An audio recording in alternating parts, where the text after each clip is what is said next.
Voilà, alors c'était une surprise pour vous, c'était une surprise pour moi. Parce que voilà, on m'a rappelé que j'avais une conférence vendredi. Donc du coup, j'ai quand même plein de choses à vous dire. Et je vais m'asseoir parce que c'est fatigant. Non, alors justement, ça tombe très bien qu'on soit là.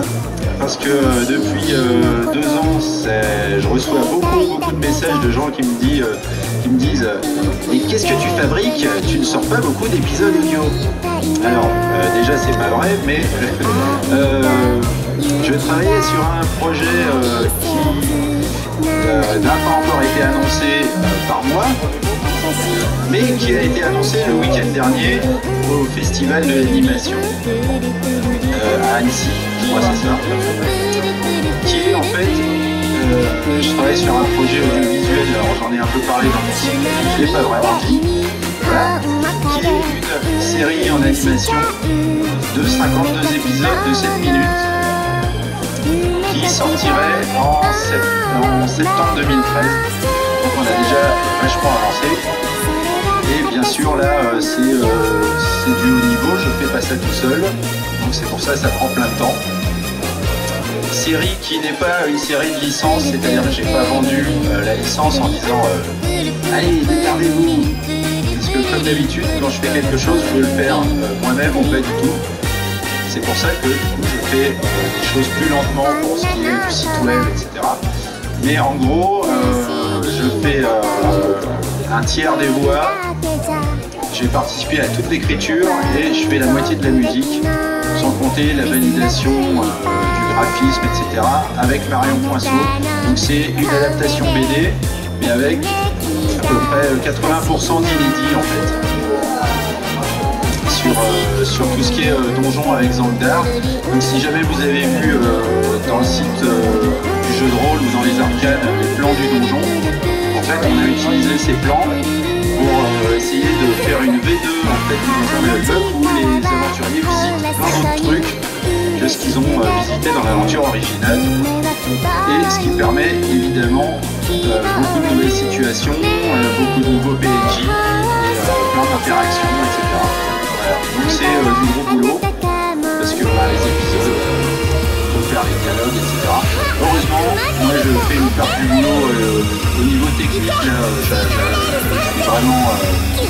suis vraiment juste en supervision, puisque je fais que l'artistique, ce qui me permet quand même de mettre des fichiers en ligne. Voilà, donc ça c'est la grosse actu, vous êtes les premiers à la voir, évidemment.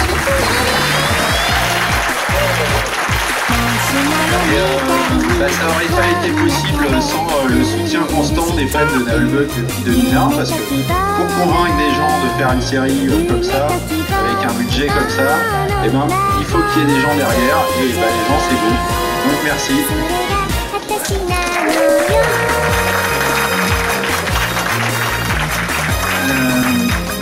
Alors, ça ne va pas pour autant freiner le reste des activités.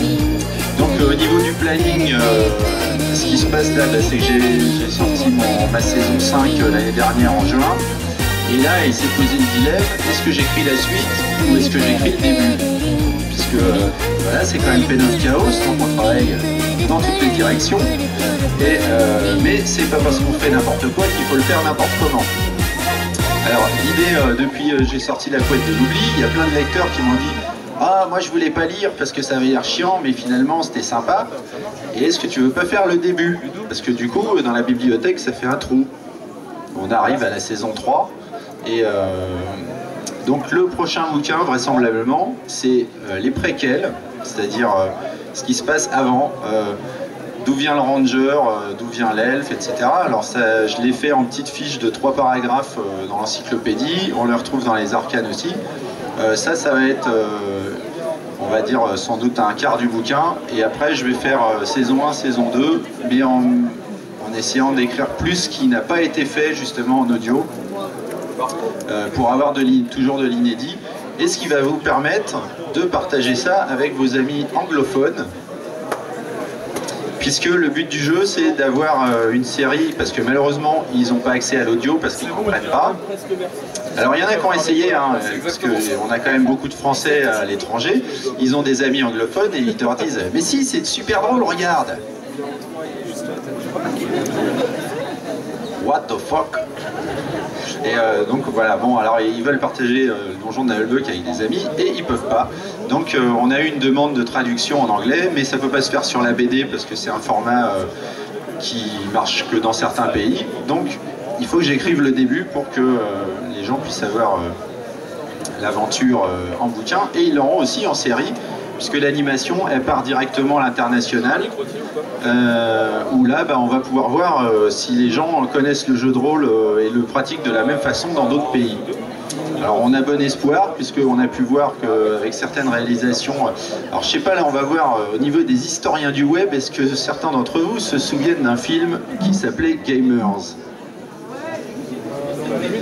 Il n'y en a pas beaucoup, hein. Ouais, voilà, c'est un film fait par les gars qui s'appelaient les Dead Gentlemen, et là on voyait vraiment, alors c'était du jeu de rôle aux États-Unis, et quand on a vu ça, c'est avec Zaz notamment de la Tour de Kila, on a regardé ça, on s'est dit bon sang, mais les rôlistes ils font les mêmes conneries dans tous les pays, parce que c'était vraiment absolument génial. Tu avais une partie de jeu de rôle filmée autour de la table et filmée en costume façon GN, avec les interactions de ce qui se passait autour de la table, etc. Alors c'est vraiment excellent, si jamais vous le trouvez un jour, vous verrez que le jeu de rôle papier, voilà, ça se pratique dans tous les pays. Il y a cette espèce de philosophie du gamer fourbe qui essaye de rouler le MJ, qui abuse des règles, etc. C'est vraiment énorme. Et puis les gros fumbles du genre... alors là, on doit traverser cette rivière. Ah non, mais moi je peux pas, j'ai peur de l'eau. Bon bah d'accord, je vais t'assommer et après on va te transporter. C'est le barbare qui dit ça. Alors il s'amène, il lance ses dés. Ah, 250 points de dommage. T'es mort. Voilà, et donc la misère du MJ. Voilà, donc tout ça, on le vit dans d'autres pays. Donc nous, on espère faire partager le donjon de Naheulbeuk en série d'animation.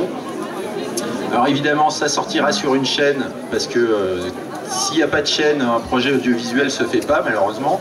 Enfin, je parle pas en web série, évidemment, mais à un niveau, on a vraiment un niveau professionnel sur cette série qui nécessite qu'on ait une chaîne. Et puis évidemment, après, ça va être diffusé sur d'autres canaux. Donc il faudra quand même attendre septembre 2013. Mais on espère que ça va être très bien. En tout cas, on fait tout pour. Et on a une équipe très motivée. Donc j'espère dans le courant de l'année que le producteur va mettre en ligne un site pour vous montrer des visuels, etc. Mais il y a un gros boulot depuis 3 ans qui se fait là-dessus. Voilà, qu'est-ce que je peux vous dire d'autre? Alors, depuis 2 ans et demi aussi, ce qui me prend beaucoup de temps, c'est le jeu de rôle gratuit. Certains d'entre vous ont pu y jouer ici même, l'année dernière et l'année d'avant, etc. Ouais, j'ai publié des statistiques il n'y a pas longtemps, donc le but de ce jeu c'était un peu de participer au revival du jeu de rôle papier, à notre façon. Ça n'a pas trop mal marché parce que selon les estimations, on a entre 4000 et 12 000 joueurs actifs sur la communauté jeu de rôle Naheulbeuk. Et bientôt il y aura un questionnaire d'ailleurs en ligne pour faire avancer le jeu encore de façon un petit peu plus, on va dire avec une synergie par rapport à ce qu'attendent les joueurs, ceux qui ne connaissaient pas le jeu de rôle avant, ceux qui connaissaient le jeu de rôle avant, ceux qui veulent jouer, ceux qui veulent masteriser. Donc avec notre équipe, on va essayer de mettre en ligne des trucs qui font que c'est encore plus agréable pour eux et plus pratique. Parce que bon, on est quand même à une époque où les gens ils aiment pas trop lire. Alors malheureusement, c'est pas possible avec le jeu de rôle papier. Donc on va essayer de faire en sorte que la transition se passe bien. Voilà. Qu'est-ce qu'on a fait d'autre? Eh ben, on a sorti un disque absolument très intelligent. Qui a aussi pris beaucoup de temps, mais maintenant qu'il est fini, du coup, je vais essayer de reprendre la bonne habitude qui consiste à mettre un fichier en ligne par mois dans le site, qui pourrait être n'importe quoi. Mais évidemment, je le redis, je ne peux pas faire en audio ce que j'ai écrit dans les bouquins à 100% parce que c'est juste techniquement impossible. Enfin, il y a certains fourbes du Netophonix qui vont dire « c'est faux, c'est possible ». Oui, avec 250 invités et 3000 heures de mixage. Mais voilà, enfin bon, j'essaye de faire un petit peu de l'audio par des extraits les plus intéressants, parce que toute forme d'adaptation fait toujours l'objet d'une coupure à un moment donné. Et c'est dans le roman que je peux mettre le plus de choses, donc c'est là-dessus que je me concentre le plus sur l'écriture. Voilà, alors ça c'est les nouveautés du moment. Donc restez sur le site. Alors je sais qu'en ce moment le site c'est un peu désert parce que tout le monde passe son temps dans Facebook, bande de feignants. Donc il y a plein de gens qui vont pas lire les news du site, et tant pis pour eux. Mais bon, pour ceux qui viennent, j'essaierai de montrer des trucs pour ce qui concerne ce projet au cours de l'année. Voilà, et sinon... aujourd'hui j'espérais, mais malheureusement ils sont partis. Hier on a participé à ce que moi j'avais appelé le nom de code Projet Noob, puisque j'ai eu le plaisir de masteriser 4 personnages hauts en couleur de la série Noob dans une partie de jeu de rôle papier. Je tiens à vous rassurer, ils sont toujours vivants. Voilà, alors j'espérais les avoir en témoignage, mais ils sont déjà tous partis. Mais non, ça s'est très bien passé, même si le début de partie a été très particulier, puisque évidemment Gaïa a tout de suite essayé de faire la fourbe et de s'enfuir avec le magot. Mais bon, après, elle a découvert qu'il y avait des problèmes dans les jeux de rôle, et puis ils ont fini comme un vrai groupe, donc c'était bien. En plus ils ont gagné, mais ils n'ont pas eu de niveau, mais... on espère qu'ils en auront un la prochaine fois. Et oui, chose très intéressante aussi, Fabien, donc auteur de la série Noob, il a filmé 1h30 de cette partie. Donc le but du jeu c'est de vous la faire partager. Donc c'est vraiment le crossover Noob jeu de rôle papier, donc c'est un truc un petit peu particulier, mais on va essayer d'en faire quelque chose de sympa pour le diffuser au cours de l'année quand ils auront du temps. Voilà, alors j'ai parlé beaucoup. Mais je ne vais pas vous tenir la jambe 3 plombes. Est-ce qu'il y en a qui ont des questions? Alors on m'écrit beaucoup pour me poser des questions, du coup maintenant c'est le moment. T'as pas de micro, c'est la loose, hein. Je sais pas s'il y a un micro ou alors sinon vous hurlez vos questions. Moi je m'en fous, j'en ai un de micro.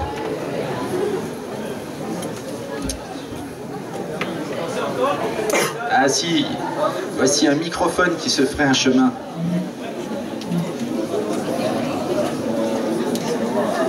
Oui, je rappelle que toutes les questions qui commencent par « à quand » se terminent par « sbaf ». T'es arrêté à la saison 5 du Donjon de Nalbuck, le conseil de Suac. Est-ce que tu vas faire une saison 6? Oui, justement c'est pour ça que je parlais de la saison 1 et 2, c'est que le prochain bouquin c'est pas la saison 6 mais c'est la saison 1 et 2 pour des raisons diverses, notamment celle de la traduction, puisque on me tanne toutes les semaines à ce propos. Mais la saison 6 évidemment je vais l'écrire parce que là la saison 5 ça se termine debout en équilibre pour faire une image, donc il faut bien savoir ce qui se passe après. Mais je vais pas en faire 50 non plus parce que je pense qu'une histoire ça doit se terminer à un moment, et dans mon idée il faudrait que ça se termine à la saison 6. Ce qui ne veut pas dire qu'après je m'arrêterai forcément là, mais j'écrirai sans doute d'autres choses, soit en Terre de Fang ou soit avec des personnages peut-être un peu dans ce style, vraiment des trucs différents. Mais je pense que je vais rester en Terre de Fang parce qu'il y a quand même vraiment matière à faire des trucs, mais pas forcément avec les mêmes aventuriers, peut-être même pas avec des aventuriers. Mais voilà, le 6 c'est pour dans les 3 prochaines années en fait. Ah, est-ce qu'il y a des gens qui ont des questions qui commencent pas par « à quand » ou « quand » d'ailleurs, c'est pareil. Ah, je crois que j'en ai dit beaucoup.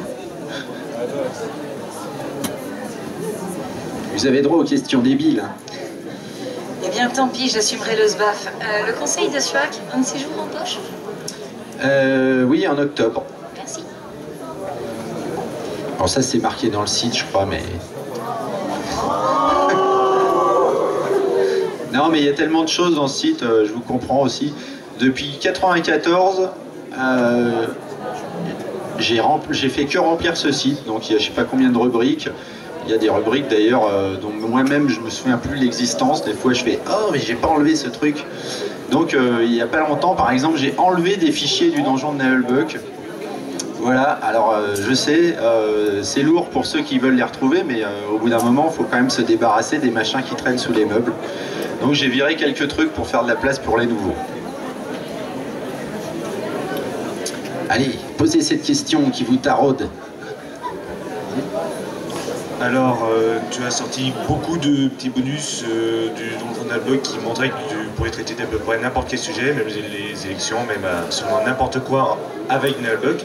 Mais est-ce que ça t'est dit des fois de faire des, pas forcément des bonus, mais même ne serait-ce que des petits one-shots qui n'aient aucun rapport avec Nullbuck, qui se déroulent pas forcément une saga, mais juste un truc?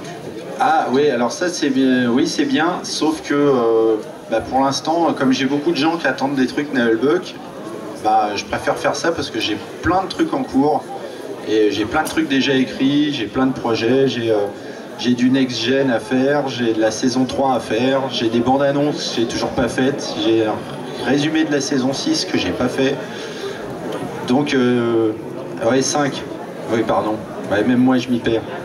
Et en fait c'est comme pour ce qui est des autres des autres activités, par exemple j'essaye de faire de la peinture de figurines mais j'en fais 2 par an quoi. Donc malheureusement pour les autres sujets, même quand j'ai des idées, à chaque fois j'ai autre chose à faire et ça concerne Nullbuck, donc je le fais. Voilà, mais peut-être un jour quand j'aurai fini.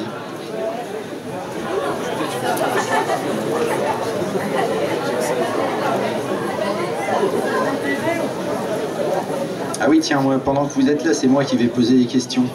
Alors, combien d'entre vous ont déjà fait du jeu de rôle papier? Ah, mais c'est bien ici. Bravo. Non, c'est pour mes statistiques personnelles. Parce qu'il y a des fois, ça fait peur dans les salles. Mais là, c'est chouette. Alors, bravo à vous.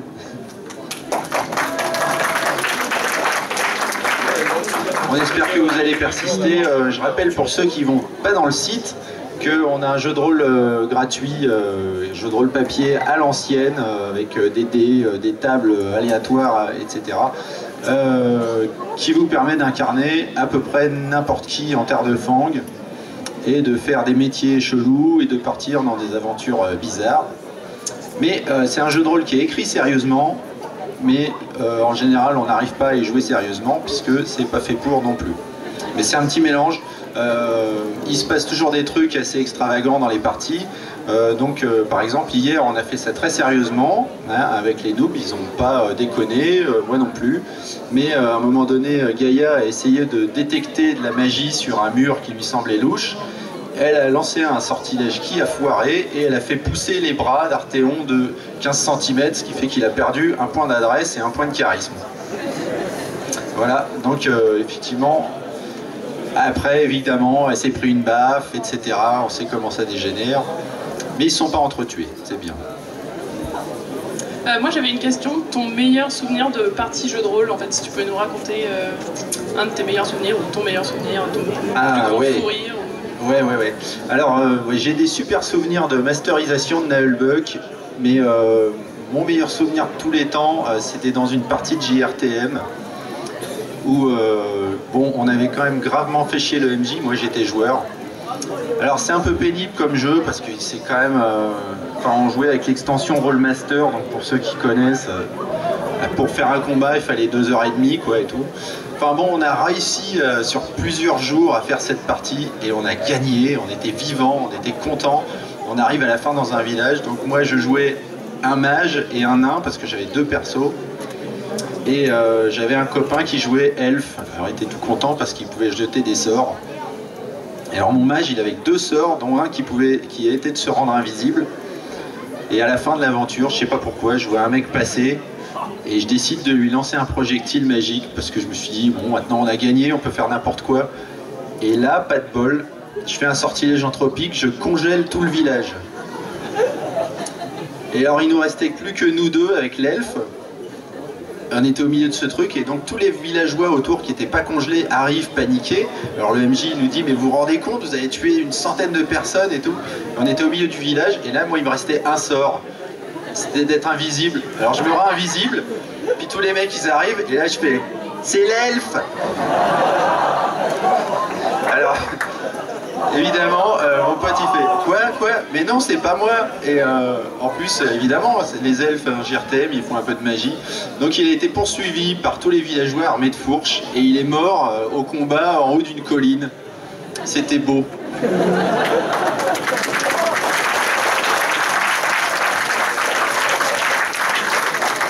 Et du coup, bah, moi j'ai gardé le trésor en plus.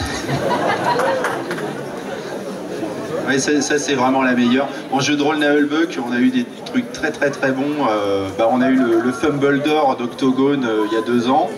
Alors le Fumble d'or c'était un truc qui n'a pas été annoncé, on ne l'a pas fait exprès, c'est-à-dire qu'à la fin de la convention, il y avait des personnes qui recueillaient les meilleurs témoignages d'échecs critiques sur les parties. Et pour moi, les meilleurs échecs critiques, c'est ceux qui partent d'une action qui ne sert à rien. Parce que c'est quand même, voilà, c'est quand même un truc redondant qu'on a sur nos jeux de rôle. Là, par exemple, les gars étaient en train d'encercler, on avait trouvé enfin moi j'étais MJ. Le groupe avait trouvé où se tenaient les méchants. Ils étaient dans une grange. Alors, ils arrivent à ouvrir la porte, ils ouvrent la porte, et puis là, évidemment, il y avait 4 bandits qui arrivent au corps à corps. Et la baston commence. Et le mage qui était en arrière-plan se dit « Oh, ce serait bien trop facile de combattre comme les autres, en rentrant et en tapant les gens. Je vais faire le tour. » Alors, il commence à faire le tour de la grange. Là, il y avait une porte fermée. Bon, qu'est-ce qu'on fait quand il y a une porte fermée, qu'on est mage? On a une idée à la con. Il décide de cramer la serrure avec plusieurs boules de feu. Donc, en disséminant dans l'espace la moitié de son capital d'énergie astrale, évidemment, alors qu'il n'avait même pas essayé de l'ouvrir. Mais il aurait pu au moins essayer de l'accrocher. Enfin bon, il balance 3 boules de feu. À la 3e, sortie des gens tropiques, il se lance à lui-même un sort de terreur. Donc il a été en fait... alors pendant que ses camarades étaient vaillamment en train de se battre, en attendant que lui il arrive pour jeter des sorts, donc il s'est trouvé terrorisé par son ombre. Et il a couru en hurlant dans toute la ville. Et il a fini par se battre avec une corde à linge.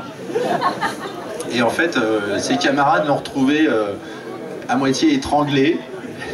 1 heure après, une fois qu'ils avaient battu les gens, et l'autre, ils l'ont retrouvé en train de trembloter comme ça, en train de faire... Et voilà, il se battait avec des caleçons. Et c'était vraiment grandiose, parce que tout ce qu'il a fait à la suite, après cette idée qui ne servait à rien, ça c'est vraiment mal. Il a fait terminer au poste et tout ça. C'est grotesque, c'était très beau. Et lui, il a eu le Fumble d'or, il a gagné 4 bouquins de jeux de rôle, il était super content. Mais il n'avait pas fait exprès en plus. On découvre ton aspect joueur, parce que tu es souvent MJ quand même, ici. Ah, ici, pardon, ouais. Qu'est-ce que c'est ton personnage préféré, dans Nullbuck ou ailleurs? Qu'est-ce que tu préfères jouer? Oh là là, ouais, c'est un peu difficile. Parce que je pense que par rapport à ce qui est notamment des acteurs que j'ai invités, finalement souvent c'est jouer un truc qu'on n'aime pas qui se révèle être le plus sympa. Donc par exemple moi j'ai déjà joué Elf alors que j'ai horreur de ça, mais je me suis bien poilé. Mais j'aurais vraiment du mal à trouver un personnage préféré dans un jeu quelconque de toute façon. Parce que il y a vraiment des tas de choses à faire et je pense que l'intéressant c'est justement d'essayer toutes les facettes de ce style de jeu, parce que c'est vraiment, quand on est fatigué c'est bien de ne pas faire de magie par exemple dans un jeu de rôle, on se prend pas la tête avec les sorts. D'ailleurs à chaque fois que je fais une partie il y a toujours le mec fatigué qui fait non moi je veux faire barbare parce qu'il sait bien que ça va être simple. Non, j'ai pas de préférence particulière.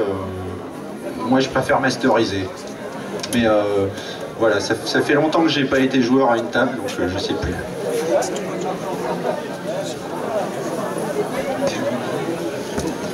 Alors bonjour, il y a le père de Antoine Juranville qui attend à l'entrée et avec son ami James.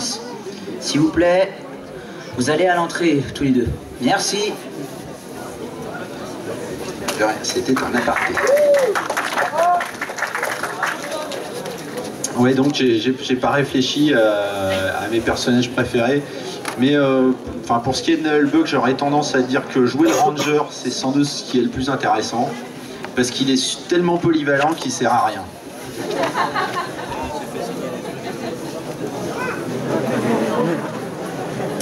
Y a-t-il d'autres questions?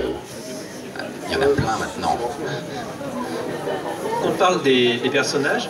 À quel point les personnages de l'aventure ont influencé les classes du jeu de rôle de Nullbug? Ah, très bonne question. En fait, le jeu de rôle a été écrit en parallèle avec mon premier bouquin. Et enfin, c'est vraiment... l'idée, c'est vraiment que quand les gens ils jouent ces classes, ils ne soient pas forcés de jouer comme les personnages. Mais il y a quand même des caractéristiques vraiment de base du jeu qu'on retrouve dedans, comme la compétence pénible, qui évidemment a échoué au nain. Mais c'est vraiment très interconnecté. Le truc, c'est que le système de base de notre jeu de rôle, donc pour ceux qui connaissent, c'est le système de l'œil noir que moi j'ai pratiqué en 86. Oui, je suis vieux. Mais qui était un jeu qui avait absolument pas d'humour. Alors ça nous a jamais empêché de nous poiler comme des malades. Mais effectivement, c'est très très interconnecté. Quand j'ai monté les classes de perso, j'ai fait vraiment une liste de tout ce qui se passait dans le donjon de Nullbug, parce qu'il n'a pas été du tout écrit comme un jeu de rôle. Et par exemple, on retrouve la compétence des elfes, qui est, enfin c'est pas une compétence, c'est une tare de naissance qui est tomber dans les pièges. Alors, ça se manifeste comment? Vous avez un groupe de 4 personnes, il y a un piège, le groupe avance, le piège se déclenche, c'est forcément l'elfe qui le prend. Voilà, alors ça c'est un truc qui est écrit dans le jeu de rôle, mais qui vient des épisodes, etc. Et on retrouve à peu près pour chaque personnage ce genre de truc. Le nain, il a l'appel du tonneau, c'est-à-dire que, bon, c'est un alcoolique, et il faut qu'il lutte contre son intelligence, qui lui dit non mais tu vas pas te mettre à picoler, on est en aventure, t'es dans un groupe. Et donc quand il y a une taverne, un tonneau, etc., il doit faire un jet d'intelligence pour savoir s'il se bourre la gueule comme un coin, ou alors s'il il essaye de faire un petit peu son rôle dans le groupe. Voilà, et le ranger récemment, on lui a attribué parce que je l'avais oublié au début, la compétence chef de groupe. Alors ça se manifeste comment? C'est qu'il a 2 voix quand il y a une décision de groupe à prendre, sauf que comme les autres, ça les énerve qu'il soit chef de groupe, ils prennent systématiquement le choix inverse. Donc finalement ça change rien, mais il est quand même super content d'être chef de groupe. Il y avait une question là-bas.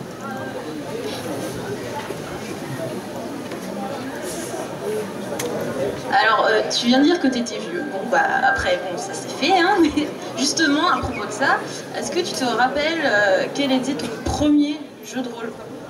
Le tout premier? Oui, oui, c'était l'œil noir, justement.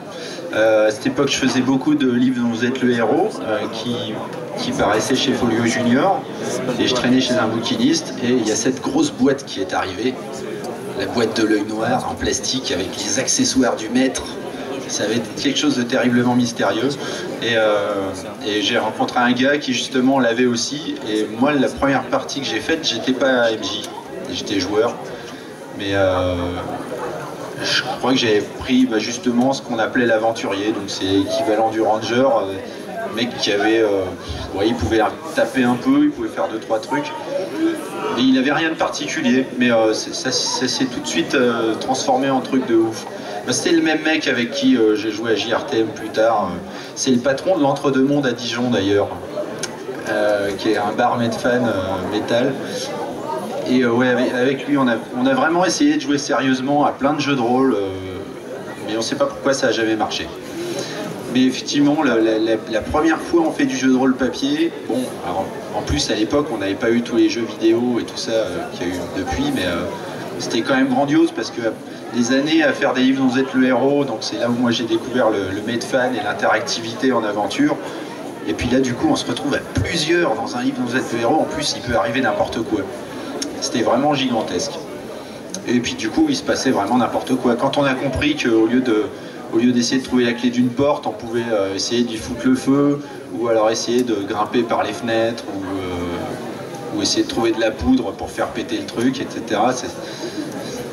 Voilà, les bons vieux réflexes de gamers.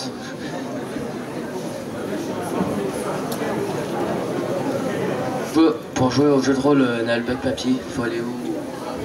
Ah, alors il y a un site à part qui va être refait d'ailleurs avec quelqu'un qui me file un coup de main là en ce moment. Donc on est en train, alors c'est sur naelbug.com. En fait le nom de domaine il sert qu'à ça pour le moment, à part mettre des fichiers. Tu vas là-bas et tu suis la rubrique, c'est marqué comment jouer. Alors si tu es débutant jeu de rôle total, tu as un guide qui t'explique ce que c'est que le jeu de rôle. Si tu veux masteriser, tu as un guide qui t'explique comment masteriser. Et si tu es déjà rôliste et maître du jeu, tu vas directement juste choper les règles. Donc il y a plein de pages que tu peux éviter. Et au niveau des documents, bah, tu prends ce dont tu as besoin. Si tu veux faire jouer juste un barbare, bah, tu as 3 feuilles à prendre. Si tu veux faire jouer un mage, là il faut choper les grimoires, etc. Il y a du scénar à disposition. Enfin, faut prendre la peine de lire, mais normalement ça vaut le coup. Et alors sinon, on a une communauté en ligne, voilà, il fallait que je la présente, hein, dont de fidèles représentants sont là. Naelbug Online, donc c'est le lien jouer en ligne vocalement qui est... Alors il y a beaucoup de gens qui vont dans le site du jeu de rôle Naelbug en se disant « Ouais, où est-ce qu'on télécharge ?» Parce qu'ils pensent que c'est un truc à installer aussi. Alors ils me disent « Ouais, j'ai pas réussi à installer ton jeu. » Donc là ça part mal. Je leur dis, déjà, lisez au moins la rubrique « Comment jouer ». Ah, mais je l'ai pas vu. Oui, mais est-ce que tu as lu la page? Bah non. Donc voilà. Non, en fait, il y a le truc jouer en ligne vocalement. Là, vous tombez chez des gens peu recommandables qui font du jeu de rôle tout le temps. Et, donc il y a des maîtres du jeu, il y a plein de joueurs déjà. Des fois, il y a des parties d'initiation, il y a un topic spécial, donc vous allez là. Et vous dites je cherche une partie d'initiation ou je veux initier des gens parce que vous êtes déjà joueur. Et ben voilà, il y a un planning et puis vous vous retrouvez en ligne et vous jouez sur table mais de loin. Hé, chaussette toi là-bas. Voilà, donc c'est juste, alors si tu vas sur le site général Naelbug, tu as un lien jeu de rôle gratuit et si tu y es déjà, il y a la rubrique jouer en ligne pour aller directement poser des questions dans le forum Naelbug Online. Voilà, sinon ils sont là, vous pouvez leur poser des questions.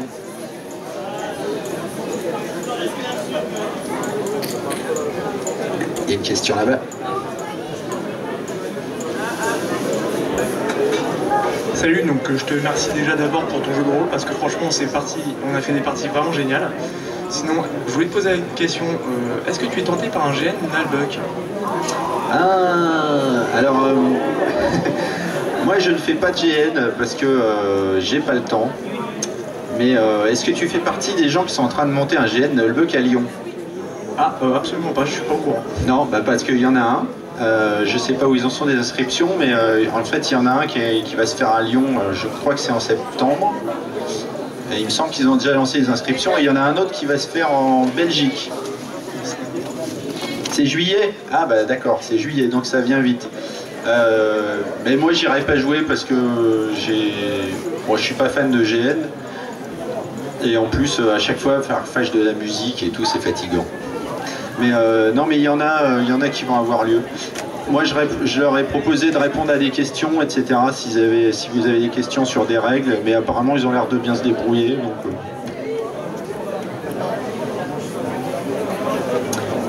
Alors, eh bien, je crois qu'on a répondu à toutes les questions. Non? Oui, peut-être. Ah, il y en a un qui est caché. En 3 mots, d'où vient Naelbug? Le nom. Ah, le nom. Voilà. Ah, ça, c'est à peu près le seul truc plus ou moins pensé à l'avance que j'ai fait dans ma vie. C'est que quand j'ai créé le donjon, je voulais un mot qui n'existe pas. Donc, j'ai mis les mains sur le clavier, je me suis concentré, et j'ai tapé des trucs, et puis ça a donné ça. Et en fait, à un moment donné, je me suis dit, parce que des fois on fait un truc débile, on se dit ouais ça n'existe pas, mais quelqu'un l'a fait avant. Donc j'ai tapé dans Google et à l'époque il y avait 0 réponse. Donc je me suis dit ça n'existe pas. Voilà.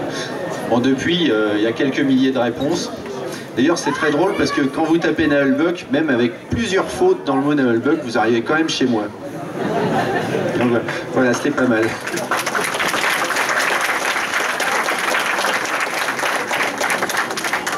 Voilà, ça n'aurait pas marché avec le Donjon Maudit par exemple, puisque on serait tombé sur Donjon, on se serait retrouvé dans des soirées SM, et sur Maudit, on se serait retrouvé, je sais pas où, mais pas chez moi.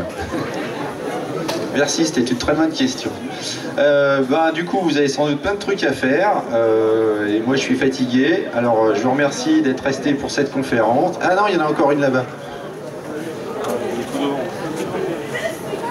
Ouais, le jeu de rôle en ligne, c'est Mumble et Rollistic. Il me semble, hein. Je dis pas de bêtises. Ouais. Moi, je vais essayer de m'inscrire pour aller faire peut-être des questions-réponses aux joueurs depuis chez moi sur Mumble. Mais c'est un projet que je monte avec Carré et Licoin. Enfin bon. Parce qu'en fait, j'y suis jamais là-bas, c'est dommage. Moi, je travaille dans l'ombre et eux, ils travaillent dans la lumière. Voilà. Donc, il y a encore une question.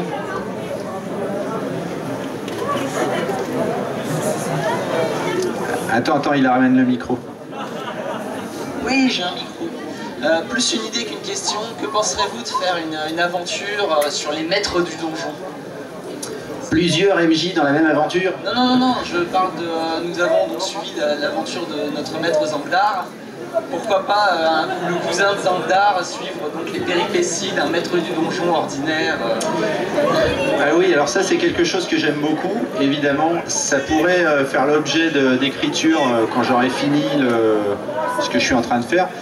Mais si tu as déjà lu les romans, sache que dans l'Orbe de Xaraz, on passe quand même la moitié du temps dans les donjons entre Zangdar et en fait quelqu'un de sa famille qui l'a retrouvé, qui pensait qu'il n'existait plus, qui est aussi maître de donjon. Mais j'aime beaucoup le côté effectivement boulot. Alors ça c'est un truc que vous verrez énormément dans la série en animation, parce qu'il y a carrément au moins 35% de Zangdar et Revax dans l'aventure, alors qu'avant il devait y avoir 5% quoi. Donc on a énormément travaillé sur tout ce qui se passe dans le donjon.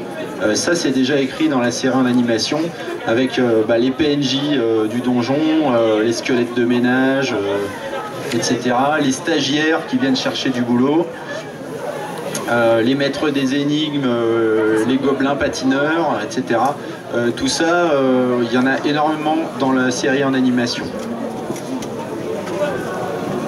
Puis ça va nous rappeler les jeux très intelligents comme Dungeon Keeper. Ouais, il y avait une question là-bas, puis après je crois qu'on va arrêter. Peut-être.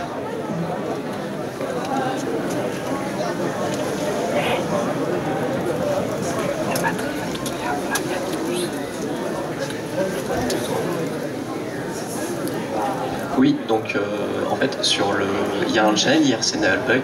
Je sais que ça fait longtemps qu'on t'a pas contacté, mais est-ce que si on te recontacte un de ces jours, ce serait possible de refaire une soirée comme on a fait plusieurs fois ou alors t'as pas du tout le temps? J'ai même plus le client, je crois. Ah oui, non, il y avait un client web. Hein. Ouais. Ouais, je l'ai fait de temps en temps, mais éventuellement si on réorganise ça. C'est possible. Là pour le moment effectivement je passe beaucoup de temps en studio. Alors, en ce moment j'ai moins de temps d'une certaine façon parce que je passe beaucoup de temps à aller en studio enregistrer mes voix, parce que les voix de la série je les fais pas chez moi, mais comme j'ai fini mon disque etc, je vais pouvoir voir un peu pour m'occuper d'autres trucs. Donc j'ai prévu d'aller le faire pour la communauté jeu de rôle, donc il n'y a pas de raison. Oui, je reviendrai. Ok, merci, c'est super cool. Voilà. Bon, alors il est temps de rentrer chez nous. Donc je vous remercie beaucoup d'être venu à cette conférence. J'espère que vous avez appris des trucs. J'espère que vous continuerez de faire du jeu de rôle. Et surtout que vous survivrez à vos parties. Voilà. Merci à vous.